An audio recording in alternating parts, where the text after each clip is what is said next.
On this whirlwind episode of MythBusters, it's a tornado special as Adam and Jamie hitch a ride with the stormchasers. Nice ride. First, this awesome foursome brews up a jumbo storm. To find out if the chasers' chariots 250 miles an hour. Fire it up. can really stand firm in a Force 5 tornado. I think I'm just gonna take my vehicle now and go home. Then the MythBusters get a second wind and turn to invention. That right there is a result. Can you really build a personal tornado protector? Firing it at him. Or will it be all hot air? That's 180 miles per hour.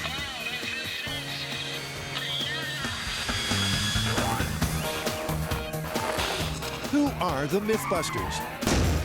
Adam Savage How much damage could I sustain from this? and Jamie Heineman. Bye-bye. Between them, more than 30 years of special effects experience. Joining them, Carrie Byron, Crunching metal. It's awesome. Tori Belleci, Is this thing gonna burn? Oh yeah, it is. and Grant Imahara. I'm free! They don't just tell the myths, they put them to the test.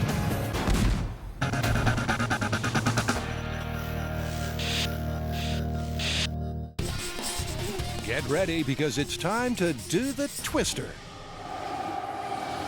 You know, I sense more than just hot air coming out of this episode. And you would be right. We've got a whole hour coming up solely about the power of tornadoes. And to do this episode, we're bringing in two amazing experts, Sean Casey and Reed Timmer, AKA the Stormchasers, to help us.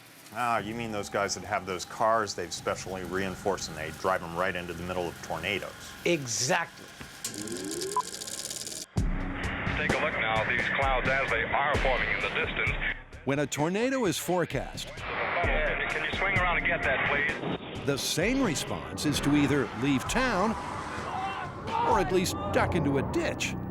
Oh my God. But storm chasers Reed Timmer Yeah, tornado touchdown. There it is. Here it comes. and Sean Casey Here it comes right at us. are anything but sane. Holy. Instead, these maverick meteorologists lay their lives on the line for storm science. I wish they had the rain up. All the while, they're supposedly fully protected by their souped-up SUVs. All right, we gotta get out of here. Or are they? I'm bleeding. Yeah, my eyes are bleeding. What's the plan? Well, the Stormchasers want us to test their tornado-proof vehicles under tornado-like conditions. Don't they do that all the time? They drive near tornadoes all the time, it's true, but this season specifically, they're expecting to encounter higher winds than they've ever found before, and they want us to help them determine just how tornado-proof their vehicles really are. Can we break them? No one has yet told me that we can't. Well, if first impressions are anything to go by, this one looks kind of unbreakable. This is a Tornado Intercept Vehicle, or TIV for short. Specifically, this is the TIV-2. It's built on a modified truck chassis and it has 10,000 pounds of composite armor. Its 2¼ inch thick skin is composed of layers of aluminum, Kevlar, aluminum, steel, rubber, polycarbonate, rubber, and aluminum. Its windows are made of about an inch of glass and polycarbonate. In addition to its regular armor, it's also got 4 hydraulic panels, which can be lowered all the way to the ground to prevent high-speed winds from getting underneath the vehicle and creating lift. It has a couple of 40-inch long spikes that anchor it to the ground. And it all adds up to the state-of-the-art in tornado preparedness and research. And to top all that, today it comes complete with two experts par excellence. The TIV-2's owner, Sean Casey, and the Dominator's Reed Timmer. But believe it or not, the Stormchasers are worried that both their cars' tank-like traits aren't enough. Nice ride. What can we do for you? Well, tornado season is coming up really soon, and it's an El Nino year, so we expect some of the strongest tornadoes on record. Where do we come in?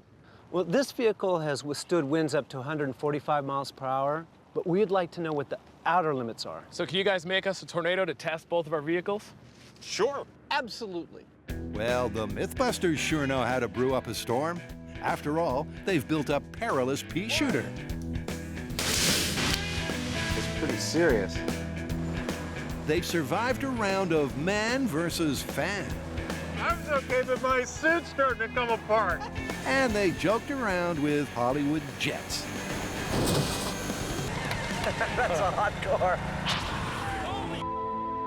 But to best simulate a full-on twister when it's not storm chasing season, there's only one place to go. I can't believe they let us back after tearing up their runway. We're the MythBusters. You can't expect us to show up without something getting destroyed. Kalitta Air's 747 in deepest snowy Michigan is the perfect tool to test if the storm chaser chariots are really tornado-proof. And here's how.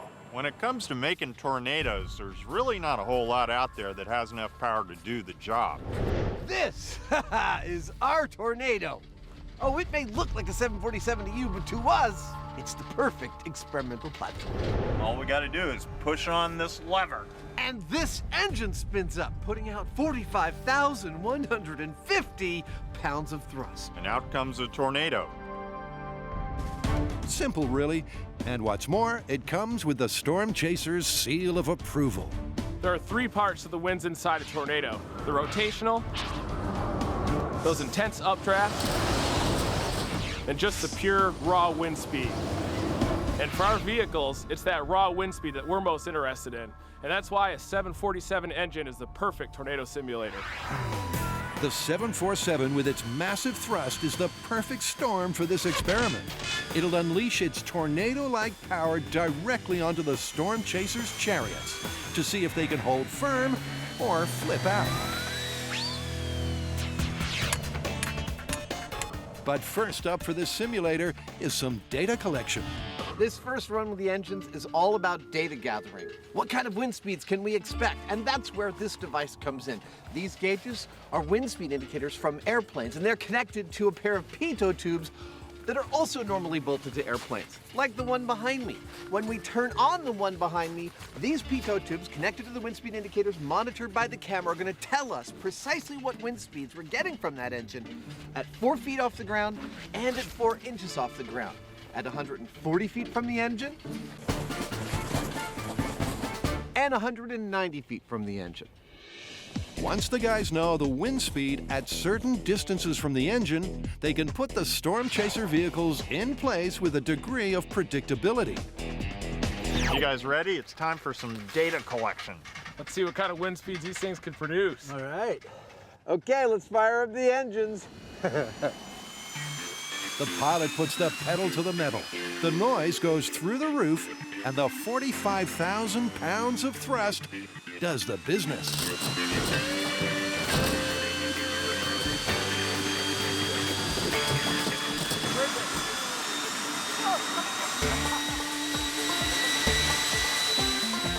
I have to say, that was remarkable. I mean, I've been on airliners before, on 747s, but to be behind one of those jet engines when it's going full bore, magnificent.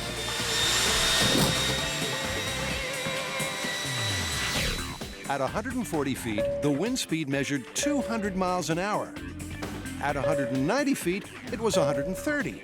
Now the guys want to run their tests at 160 and 250 miles per hour, which translates to 175 and 125 feet behind the engine. So, bring it on. But the MythBusters aren't going to unleash the beast on the Chaser's vehicles just yet. I'm standing 175 feet from the engine of this airplane, which right here will give us 160 miles per hour of tornado force winds. Instead, they're starting with a regular kind to see how that can weather the weather. So Reed, right about here, it's going to be going 160 miles an hour when they fire that jet up. Can you put that in context, what that means? Yeah, that's about a mid-range EF3 tornado for us, and that's the enhanced Fujita scale, and that's a strong tornado, and it would cause serious damage to a house, likely lifting the roof off. Let's see what it does to the car. And with the team relocated to the runway, it's all systems go. This is what we call control, or lack thereof. All right, let's fire up those engines. Okay, turn to number 3. The pilot flips the switch marked Unleash Hell. And a couple of seconds later, that's exactly what happens.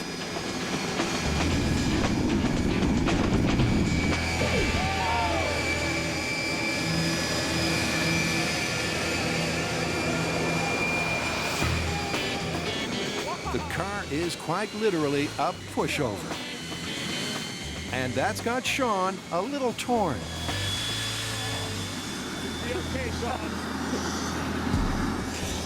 I think I'm just gonna take my vehicle now and go home, all right? Actually, Sean, sorry, buddy, but it's too late to back out now. Our fake tornado blew the car about 50 feet, and it blew the hood off the car, which is now about a quarter mile away from where it started. Now, if you'd been in that car, you would have survived, but the brown pants factor, sky high. All right, so 160 miles an hour blew that car's hood right off and moved it 50 feet.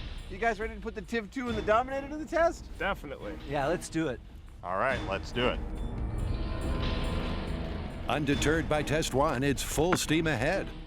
All right, Sean, bring in the TIV-2. Watching the TIV-2 come towards here, I feel like I'm living out my fantasy of being in a post-apocalyptic thriller film. But the TIV-2 is just part of the Stormchaser arsenal. Beautiful. Reed's weapon of choice is the Dominator. So this is the Dominator. Tell me about it. It has bomb-proof coating atop 16-gauge steel, polycarbonate windows, and hydraulics that allow the vehicle to drop to the ground so no wind can get underneath. So what's the top wind speed it's been in? We measured 155.2 miles per hour in a tornado in Wyoming last year. Well, we're gonna do it at 160. What do you think? I think it could definitely handle it. Both Reed and Sean are confident there'll be no carnage. And when their awesome autos initiate their stormproof features, you can see why. One plane, 2 engines, and 2 tornado-proof cars being exposed to 160 miles per hour of tornado force winds. Let's see how they're gonna do. Okay, well, let's do it. All right, fire up those engines. Come on, baby. Oh, stick in there. Oh, dear. Here we go. Okay, baby. Hold in there. Be brave. Stiff upper lip.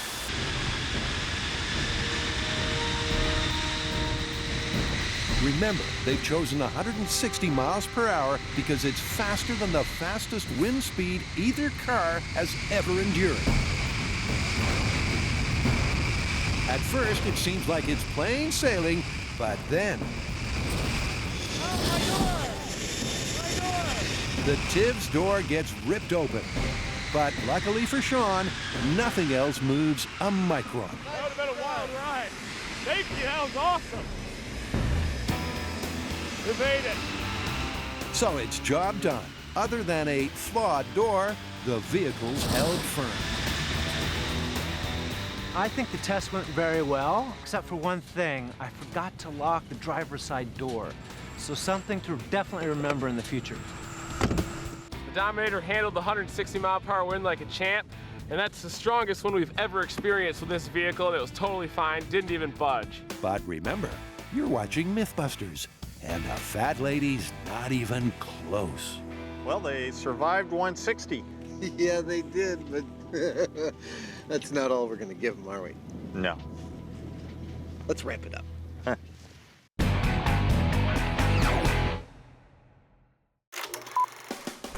With tornado season approaching, the Stormchasers have asked the MythBusters to find out if their souped-up SUVs are really tornado-proof. Fire up those engines. And because they survived a snowy Test 1, it's time to ramp things up. These vehicles were purpose-built to be able to withstand tornadoes. But so far, they've only seen about half what one can put out. This time, we're going to dial it all the way up to 250-mile-an-hour winds, which is the equivalent of a EF5 tornado, the highest rating there is. That kind of wind will strip a house clean off right down to its foundation, and we're going to see what it does to this car. It's such a fearsome wind speed that the guys are doing a trial run with a regular car first. What's gonna happen? Well, this car's gonna spin end over end. What's gonna happen is the last thing that's ever gonna happen to this car. It's gonna blow away down the field. All right, let's do it. Okay, regular car, 250 miles an hour. Fire it up.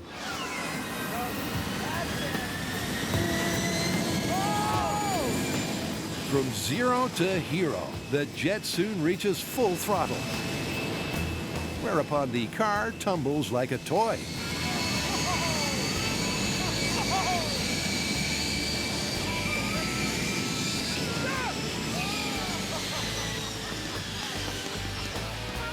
That was great. It's a case of now you see it, now you don't. Since just 2 seconds after takeoff, the car is 250 feet away. Oh, it picked that car right up and took it quite a ways. It did. You think your cars will fare a little better? Definitely. You ready to put him in the position? Certainly. Let's do it. Drive into those winds, that's like an EF5. But that's what the big guy wants, so let's let it rip. But as their cars are secured in the full-on firing line, the Stormchaser's mojo goes AWOL. 250 miles per hour is insanely fast. I'm hoping the Dominator will be okay because this is my baby. Yeah, the final test where this vehicle encounters 250 mile per hour wind, this has never happened to this vehicle before. And of course, something you've spent your life working on, that being damaged in front of you, in front of everybody, it's horrifying. Sean's right. This could be horrific. After all, this is MythBusters. Gentlemen, it's the moment of truth. You ready? As I'll ever be. All right, let's fire it up. Sean, did you lock the door this time? Check. Once again, the source of the force is fired up, and a moment later, a 250 mile per hour wind storms through. At first, the vehicles hold firm. The Tiv with its anchor points barely moves, but then suddenly, the Dominator starts to lose its footing. It slides in the Force 5. Oh my God! But thanks to its lowered chassis, the wind can't get underneath it to lift it up or topple it over. It, too, survives. Thank you for not destroying It's okay. vehicle. Beautiful! Good job, good job. Well, that's great. Even though it went sideways, it stayed firmly on the ground. It never got under it. Yeah, I think there was always some downward force then, which is good. That was a great test. All right. Sure was. The high speed shows the strain both vehicles were under. And although one did move, this 250 mile per hour test was clearly survivable. And that's what counts. The Tiv pretty much sat there like a rock. It didn't slide, it didn't vibrate, it didn't budge an inch. The Dominator, on the other hand, started to move around from the very get-go, and eventually it came broadside to the wind and really started to pick up speed. But it never lost its balance, it never lost its stance. The bottom line is, with both of these vehicles and that kind of wind, you would have been safe. To double check, the Stormchasers go in for a closer look. Thank God, it's okay. Despite its wild slide, Reed's once over reveals the Dominator only suffered a bent license plate. But it's the Tiv that really testifies to the test's power. Oh my gosh, look at that. Yeah, they're bowing. The hydraulic piston, that anchor that goes in the ground, it's bent. Force of that wind actually bent something that was rated to 9,500 pounds. Wow. In the fury of the Force 5, the Tiv's anchor points bent under pressure. But even so, the occupants would have survived. And that means it's mission accomplished for the MythBusters. The Stormchaser chariots are indeed tornado-proof. The Tiv handled 250 mile per hour winds, and now I feel totally confident about this coming tornado season. Who thinks of this stuff?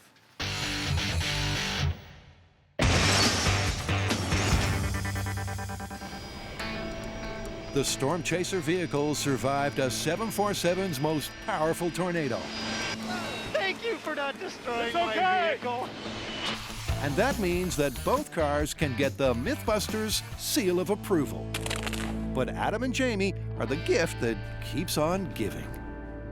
Well, gentlemen, I officially pronounce your vehicles both MythBusters tested to 250 miles per hour. Nice. Well, we know that these cars are safe in a tornado, but what if you're not in the car? Well, you're out of luck. Big problems. You know, I think we may be able to come up with a solution for you on that front. That'd be quite a challenge. Give us a few days and we'll see what we can come up with. When a tornado hits, being in a MythBusters-approved armored vehicle is one thing. But if you're outside with nowhere to run or hide, then surely you're toast. Well, not if the MythBusters can somehow build a personal tornado protection device. If Adam and Jamie want to build us something, this is what it's got to do. It has to be portable, it has to protect us from flying debris, and have winds of at least EF3 intensity, which is stronger than 135 miles per hour. Possible? Or a storm in a teacup? Well, back at M5, it's the calm before the storm, as the guys nut out the problem, starting with Adam. All right, let me walk you through this. As far as I'm thinking it through, I think this personal protection device has to do three things. It has to keep you from blowing away, because that would hurt and suck. It has to protect you from flying debris, because that would hurt and suck. And it has to adapt very quickly to changing wind directions. One of the most, I think, nefarious things that happens in a tornado. And this is my solution. It's basically some kind of armored bowl. I'm thinking that shape is ideal for allowing the wind to slip over it, a low coefficient of drag on the ground. But that's not enough. I'm also thinking a wing shape on top, pushing the person and his personal protection device into the ground, keeping him where he is. That's the theory, at least. It's time to prototype. Adam's got two builds to contend with. First, his prototype, and then a wind tunnel, which, courtesy of 4 leaf blowers, should provide a decent draft to run the tests in.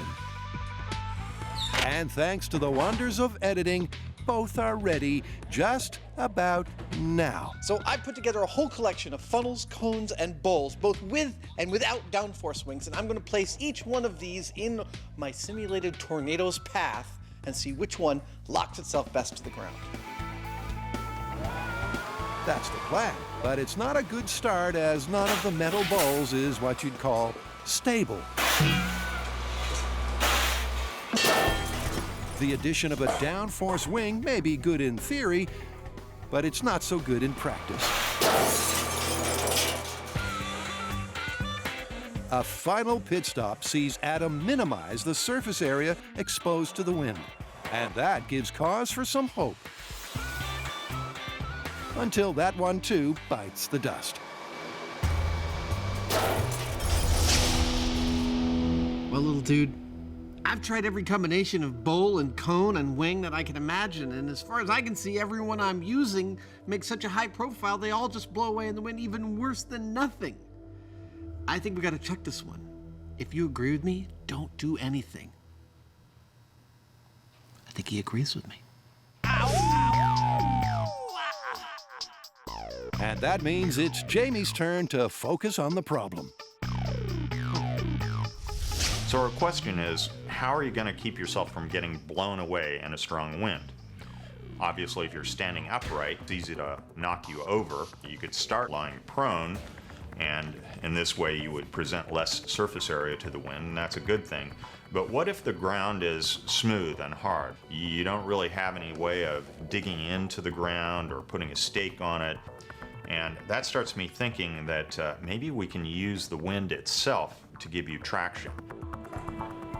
Playing his cards close to his chest, Jamie runs a series of traction tests that don't mean much to anyone but him. That right there was a result. But judging by the giggling, it seems to be going well.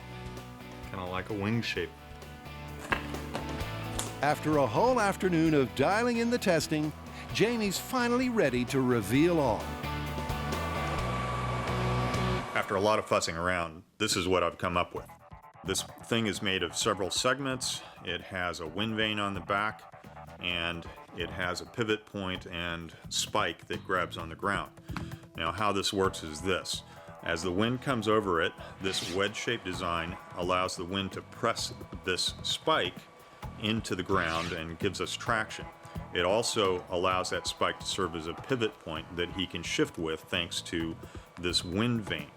Also, because of this wedge-shaped device, we have good debris deflection. And last but not least, this whole thing is extremely portable because it folds up like so and can attach to his back, and he can walk around with it. The man's a miracle. Each of the 3 criteria addressed successfully in half an afternoon, at least in small scale. Well, dude, I think we've got a winner there. Time to go full scale, huh? Absolutely. But as the storm chasers will testify, full scale will be full on. Stay down. It's gonna be intense, you guys. Hang on.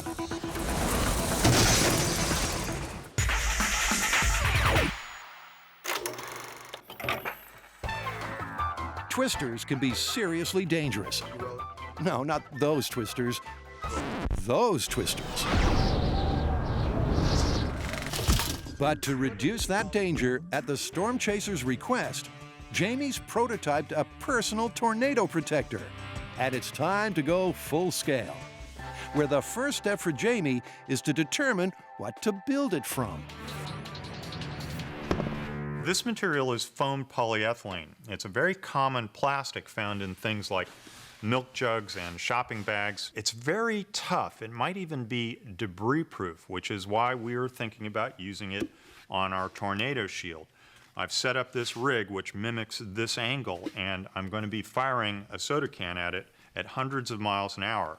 If this is able to deflect it and not break, then it ought to be able to handle a tornado. That's the plan, but in a last-minute change, Jamie decides to fire a soda can made out of wood, which he figures is a more realistic tornado projectile. Block of wood. Firing in 3, 2, 1. The shot's right on the money, Uh-oh. but the polyethylene's in pieces. Our slug of wood hit the test sample at 252 miles per hour, which is at the upper end of what you might see from a really bad tornado. That's exactly the kind of tornado that we want to be able to protect ourselves from, and this stuff didn't stand up, so we've got to beef it up. And some 1/8-inch aluminum cut to bolt onto the front should do just that. Test 2, reinforced with an aluminum plate. Firing in 3, 2, 1. This time, the wood plug bounces clean off, meaning that the metal's got some metal. So now it's time to get building, where their shopping list includes polyethylene, check. Duct tape, check. 1/8-inch aluminum, check. Some ballistic nylon, check. And a Heinemann, check. The plan is this. I'm going to be making what amounts to a low-slung, it's my baby, streamlined and very heavily armored tent. Oh yeah. Just like a tent that you would go backpacking with, this will fold up into a neat package, and then when you're ready to use it, you unfold it. Now it's starting to look serious. It's got armored panels, it's got aluminum tent poles. Okay, everyone be quiet. It's Jamie's nap time now. It's got a heavy-duty fabric. You crawl inside, and you're safe. That is awesome. It looks just like what I would want it to look like if I was supposed to get into it in an emergency. It fits the part. And for no other reason than because Adam takes his turn inside. Into the bat cape, Boy Wonder. It's quite nice and comfortable in here. It's very solid feeling, isn't it? Yeah, I could take a nap in here. I gotta say, I think Jamie's really done it here. This thing is lightweight, it feels very protective. I think this might be just the next phase of personal tornado protection. And naps. It's great for naps. This is the kind of stuff I really get a kick out of. First you've got a problem, then you've got an idea, then you've actually got the thing. Of course, you have to test it. which is what we're going to do next. We're going to fire debris at it and see if it holds up. And if it does, we might actually have something that will save some lives. And with the addition of a spike base that will secure it into the ground, that is what says I'm not going anywhere in a few 100 miles an hour wind. That works. it's ready for some testing. It's all done. Let's pack it up and see how debris-proof it actually is. Okay. And that's portability passed. Nice. There we go. I love it. Our tornado protection device needs to do 3 things here. It needs to keep you from blowing away, it needs to protect you from debris, and it needs to be able to face the wind and change its direction. Today, we're testing protection from debris. Our debris will be this soda can-sized piece of wood right here, which will be fired at our device by this, Jamie's little pop gun. That's right. Jamie's pop gun last popped out soda cans at 250 miles an hour. With frightening results. You killed him. You tripped all the shock watch stickers in his chest. But this time, it's got wood. Why are we firing these wood cylinders at our shield? Well, first off, we're fresh out of cows, and secondly, wood debris is the most likely thing that you're going to find in a tornado, and so that's what this is representing. And representing the person in the prototype is Buster, who for once may not need to be nervous. It's beautiful. He's ready to try him out? I think so. Well, as we prepare to fire some not insignificant debris at our tornado shield, I have to say, I've got high hopes for its ability to withstand what we're going to throw at it. Well, there's only one way to find out. Dr. Heidemann, are you ready? I'm ready. Okay, debris test in 3, 2, 1. Oh, yeah! Did it hit it? Oh, yeah. It hit it and glanced off, and it's about 600 feet that way. Jeez, I'm crow. The wood plug, traveling at an F4 tornado's 200 miles per hour, was a direct hit. And the shield hardly shifted. That handled it really well. I didn't even see it move. So for test 2, it's out with Buster and in with an altogether more valuable guinea pig. Based on our test, Adam should be okay, but just in case, he's wearing a helmet, and we also have EMT Sanjay. Do I think this will work? I better be pretty confident it'll work. I'm about to get inside of it. Am I a little scared? Yes, I am. Do I always answer my own questions? No, I do not. With Adam in the tent, it's time to vent. Okay, debris test. Firing at Adam in 3, 2, 1. Once again, it's a direct hit that's deflected with ease. I feel great. That was nothing. It was like a little tap. Cool. Awesome.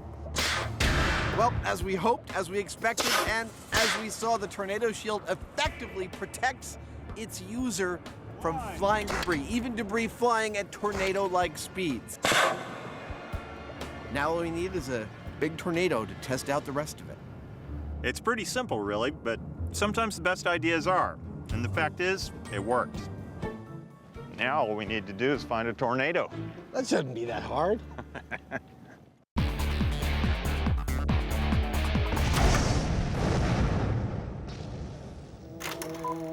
Tornado touching down. There it is. Here it comes. As Reed Timmer and Sean Casey will tell, with winds reaching speeds in excess of 200 miles an hour, tornadoes are no laughing matter. Hold on. Seatbelts. We're in the middle of it. Which is why the MythBusters are here to help. Let's recap. The stormchasers have these amazing vehicles to protect them from tornadoes, but nothing if they get caught outside the vehicles. Jamie and I have designed what we think is a viable tornado shield to protect a human outside of one of these vehicles, and we've come back to Kalita Air to fire up their 747 and test it out. So you ready to see the tornado shield? For sure. You can transport it with a backpack, too. That's incredible. So you're going on a hike with your backpack. You see a tornado coming. You can't get out of the way, so you deploy this. That's exactly right. And that's pretty much it. Well, sure looks cool. So far, storm chasers Reed and Sean are impressed. And they should be, because the rig's 2 for 0. But now comes the ultimate test. Well, not quite now. Before we test our tornado shield, we need something to compare it to. That's called a control, and that control is called Adam Savage. I'm going to stand here directly in the wind stream until I can't stand no more, and that will be the point at which we test the tornado shield. In other words, to be a viable system, Jamie in the shield has to withstand more wind than a person without a shield. I am ready! And to find that level, Adam's staring down the barrel. How am I feeling? I have to admit I'm a little nervous. I know the safety system we have in place, but it's not every day you stand behind a freaking jet! However, I can step out of the wind stream of the jet's engine at any time, and they can cut it in a moment's notice or a second's notice, so I guess there's nothing to do but proceed. Adam is clipped into a safety harness, and he has established some hand signals with Jamie. So I put one hand up, and that means increase the power. Exactly. Waving around means get me the hell out of here. Exactly. Awesome. But even so, this is downright dangerous. It's time for Adam to go into the tornado. He's a brave man. Okay, fire that puppy up. For safety, the pilot starts the thrust at just 20%, which allows Adam to heave himself to his start point.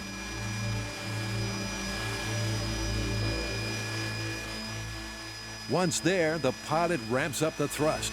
30% is 100 miles per hour for our fearless MythBuster. 40%, 110. 50%, 120, and he's still holding. But when the wind hits 130, he gets a knockdown blow.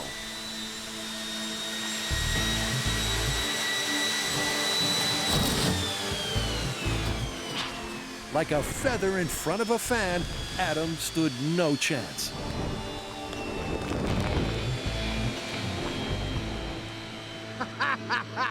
How you doing? I'm good. That was awesome. There were a lot of things to worry about in that one. Chief among them, debris flying towards me. But I found, being able to see where the wind was coming from, that I could actually dodge things that were heading towards me. That was crazy, crazy, crazy fun. I want to do it again. I really do, but I don't think we need me to do it again. Afraid not, Adam, because we've got the data. 130 miles an hour, and you're flying without wings. Without any protection, Adam lost control at about 130 miles an hour. Now it's time to test the tornado shield. I'm feeling pretty good about it. I'm going for 180. I'm standing on the spot where I withstood winds of 130 miles per hour before I got blown away. The question is, will the tornado shield allow Jamie to stay here at a higher wind speed? We have the ability to make the wind speed here up to 180 miles per hour. The perfect place to test. And Jamie, as usual, seems somewhat nonchalant, despite the very real danger. The thing about going behind airplanes like this in prototypes, it's dangerous. We don't know what this is gonna do. I believe I'm gonna be all right. Just the very fact that I'm down on the ground low and I've got some protection, I think it'll be good. And remarkably, that's confidence that the storm chasers agree with. I'm really impressed by this. It's low to the ground, it's aerodynamic, no wind to go underneath. I give it a 100% chance of survival. I have two predictions as to how this test is going to go. I think absolutely that the tornado shield will allow Jamie to stay here at wind speeds higher than 130. I'm guessing maybe 150, actually, which is a pretty significant difference. I'm also predicting that Jamie takes the thing home to take naps in. Look at how comfortable he is in it. I'm in. Well, there's no time like the present to find out. All right, here's the first test of the human tornado shield. Go ahead and start the engines. I can hear the engines going up. We're all good. Like last time, the pilot ups the thrust in increments. There comes the Yeah, now he feels it. One design flaw of the shield is that Jamie cannot see out of it. You can only imagine how terrifying it must be as the pilot ups the ante.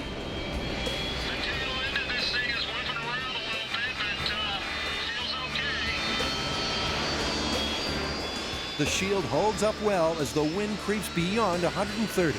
But suddenly, things take a turn for the worse. The suit tears away, and Jamie is left vulnerably exposed.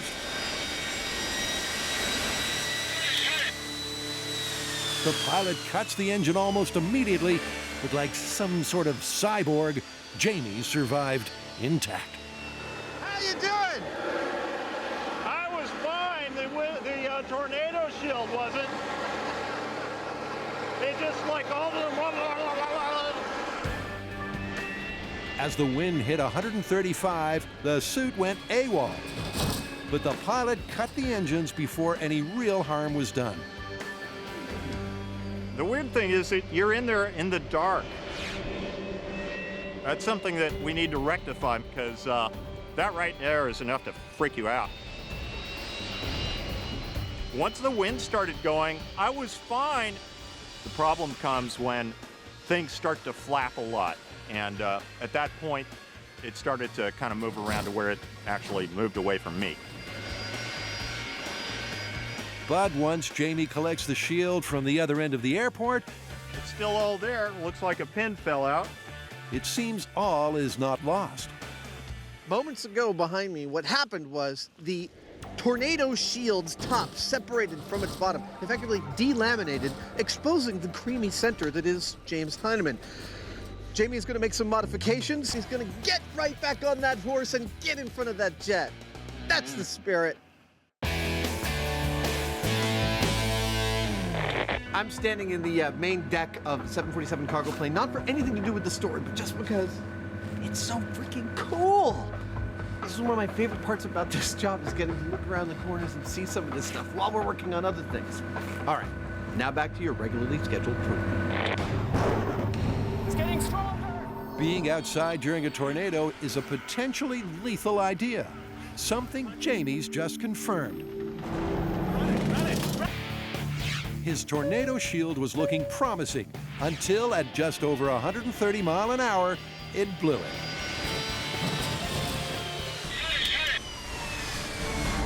But Jamie's not giving up without a fight. This was the problem.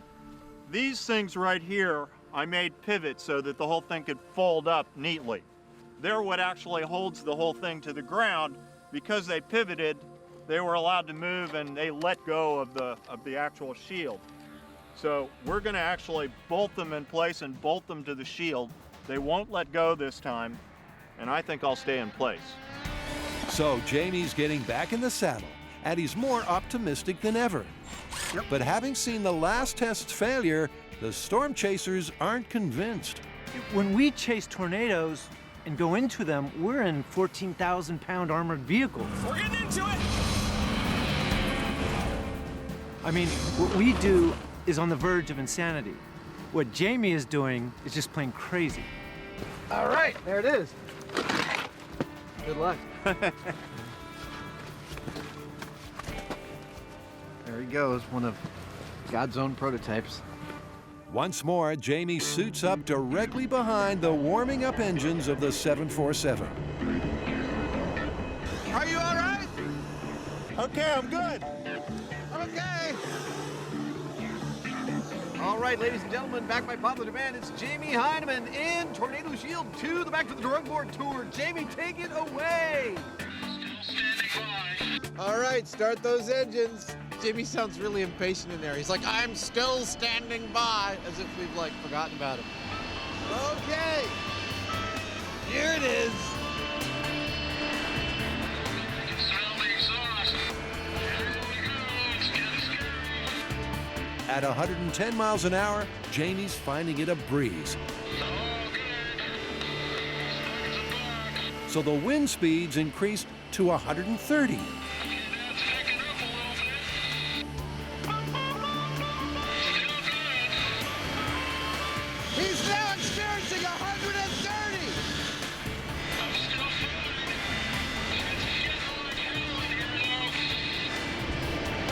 With the suit holding up, the pilot puts the pedal to the metal, increasing the speed to 180.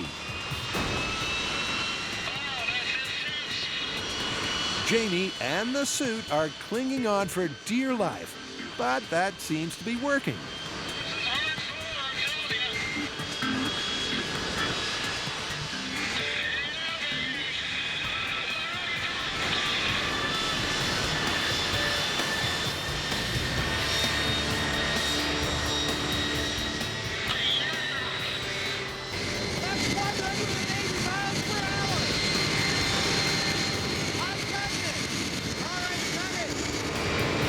Incredibly, Jamie and his suit successfully survived an F4 tornado. It's absolutely mission accomplished. Did it!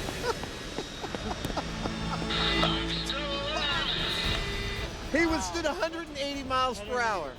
What was he saying? Is it pretty loud in there? I could barely hear him. He's like, oh, this is intense. Oh, I'm feeling it now. Let's go talk to him.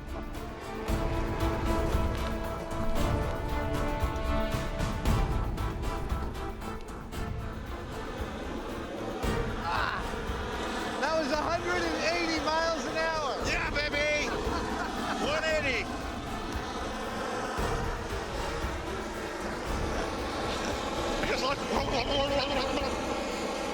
That's just flat out terrifying. There's absolutely nothing you can do with that kind of power, except hold on and hope that the rig holds, and by golly, it held.